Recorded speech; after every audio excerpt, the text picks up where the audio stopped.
A gente tem que conhecer, né, no caso, o perfil que a gente, né, como pessoa, e também da mesma forma tem que conhecer o perfil da cidade. Então, tipo, então igual eu te falei, eu não quero ir para outra cidade, eu amo Presidente de Moraes, gosto demais, e só que lá a cidade é pequena. Então, é diferente, às vezes, de você, exemplo, você abrir uma academia em Sete Lagoas, você vai ter 2.000 alunos, certo? Então, é diferente de Presidente de Moraes, pelo tamanho da cidade. Então, a forma de diversificar foi sempre esse. Como eu sabia que a gente sabe, né, que no Brasil aposentar é difícil, então eu trabalhando por conta própria, né?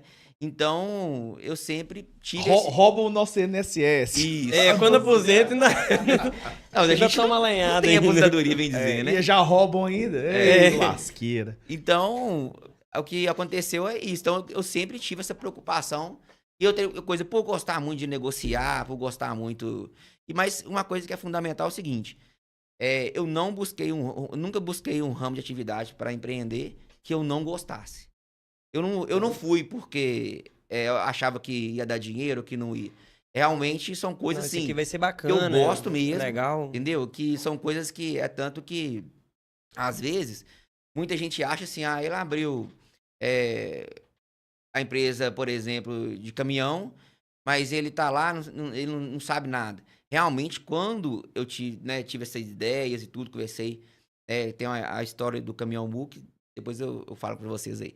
Mas quando eu tive essas ideias, no caso, antes mesmo de abrir a empresa, antes mesmo do meu sócio saber que ele ia ser meu sócio, mas que eu já sabia, aí eu fui lá e tirei carteira, entendeu? Eu tinha plano. Não, aqui eu tô junto. Então, tipo assim, aí depois que eu tirei carteira, quando a gente adquiriu o primeiro caminhão, meu sócio foi lá, me ensinou a dirigir. A gente ia trabalhar, no caso, trabalha com caminhão MUC. Aí, no caso, eu procurei também, tipo assim, aprender, se for pra, dando exemplo, for levar o caminhão pra lavar, precisar de dirigir, levar ele até um lava-jato, se lá o cara que vai fazer a lavação lá vai precisar de operar o MUC, eu sei, eu consigo operar. Entendeu? Eu não tenho tempo, né, e não tenho experiência para chegar numa siderúrgica, para chegar em algum lugar e fazer um serviço. Mas eu gosto de viver isso, tipo assim, saber as dificuldades que tem para você valorizar também, né, o time da gente, quem tá com a gente, porque senão a gente acha que tudo é muito fácil, né? Tipo assim, só Ou ali. até que tudo é muito difícil, É, né?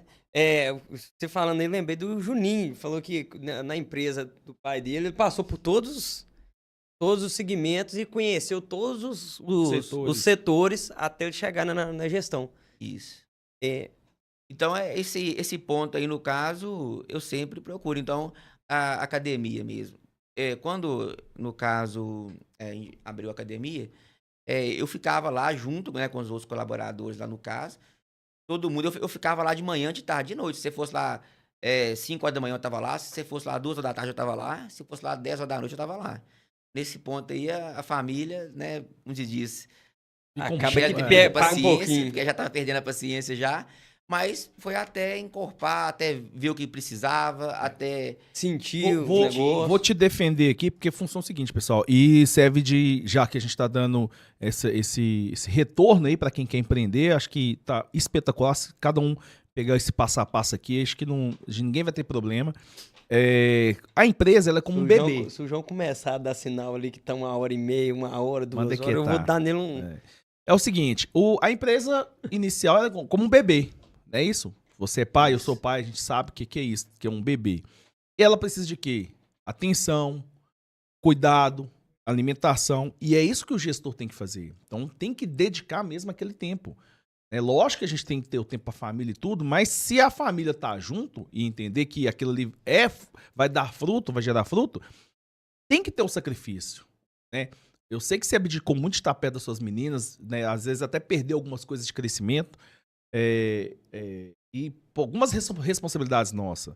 Então, eu tô te defendendo aqui e tô falando para todos. Vocês vão abrir uma empresa, não é mar de rosas, não. Eu vou abrir uma empresa para trabalhar para mim, eu vou acordar todo dia, 9, 10 horas da manhã. Meu amigo, você vai ter que, no começo, você vai ser o primeiro a chegar e o último a ir embora. E se você não fizer isso, é porque tá errado. O dia que você começar a sair cedo, chegar tarde e sair cedo da sua empresa, é porque ela deu certo. É que ela já tá boa e que ela não tá dependendo de você. Aí você faz o que o Samuel faz. Abre outra. E assim continua. Não é isso? Isso. Então, a empresa, enquanto ela for dependente do gestor, tem que ter sacrifício.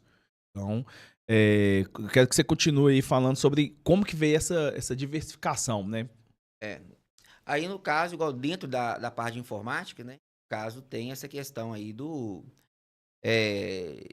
depois teve a Lan House, aí aí depois começou a trabalhar, até foi uma outra ideia também que veio do Alexandre, de a gente trabalhar com locação de equipamento, entendeu? Aí, hoje, hoje, a InfoShop, hoje, como diz, a cereja do bolo ali é a locação de equipamento. Então, a gente aluga impressora, computador, entendeu? Então, a gente presta serviço de manutenção também.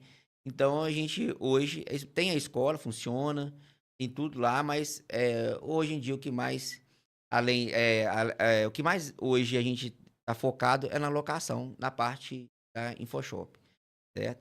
E aí, o aprendizado também dessa época é o quê? Quando você está com a escola de informática, estava com a Lan House, e sempre gostei de negociar, sempre estava negociando um carro, um lote, alguma coisa assim. Catirando. Estava fazendo a catira, não pode faltar. Doido pra escutar um tá feito.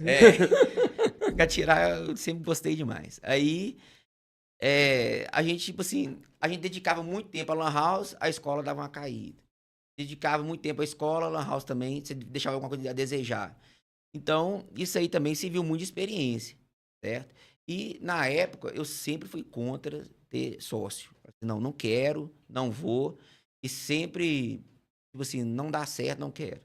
Aí, e às vezes, assim, chegava algumas pessoas de fora, né, jogavam em direto uma oportunidade, ou vim para Sete Lagoas, ou ir para outro lugar, mas aí só que tem esse detalhe, que a pessoa acaba não conseguindo fazer tudo, acaba estressando. E aí... Tá anotado aqui, vou até te interromper um pouquinho, que eu notei que eu vou te perguntar. Como é que faz? Uma gestão só, um escritório para poder gerir isso tudo na estrutura ou sócio nesses negócios? Aí que veio a questão do sócio. Hoje, no caso, eu tenho sócio, né? No caso, nas empresas. E só que o que acontece? No caso, eu tava com a InfoShop, né? Aí eu fui abrir uma construtora. Aí aonde eu fui fazer casa para vender pela caixa. Só que, igual eu tô falando, tiro o chapéu para vocês, porque igual não tive prejuízo nenhum, deu muito certo. As casas que eu fiz para vender para a caixa deu muito certo. O pessoal que comprou a casa gostou. Eram as casas que a gente fazia, como se diz, como se fosse pra gente morar mesmo. Entendeu? Lógico, as casas menores, mas... né, tudo tem um padrão, né? Tudo tem com qualidade. Então, a gente nem tinha muita dificuldade em vender as casas, não. Muitas vezes, a gente vendeu as casas antes de ficar pronto. Depois que fez as primeiras, o pessoal já sabia como que era. Aí, e o tempo também da documentação sair, aí a gente já estava construindo outra, aí a casa estava aberta lá ainda, que a pessoa não pôde entrar lá para dentro, e a gente acabava levando um cliente lá para conhecer, para ver como é que as outras casas iam ficar. E aí a gente, no caso, cheguei a fazer 17 casas. Nossa. Então... Povoou Prudente Moraes. Só que... um bairro. O que acontece? Só que eu não dei conta, não quis continuar depois da pandemia, porque é muita gente ao mesmo tempo e a mão de obra difícil. Então, mas é uma coisa que eu gostava demais. Eu ia pra obra, tipo assim, 7 horas da manhã, às vezes eu saía de lá junto com o pessoal. A conversa é engraçada, entendeu? Você vê as coisas fluindo ali, né? Você vê acontecendo, tomando forma. Tomando forma ali. Então, era um prazer, assim, eu adoro, foi uma experiência, assim, excelente. Então, tem até saudade, porque é bom pra caramba. Você ter essa sensação de ir comprando as coisas, vai chegando material, entendeu?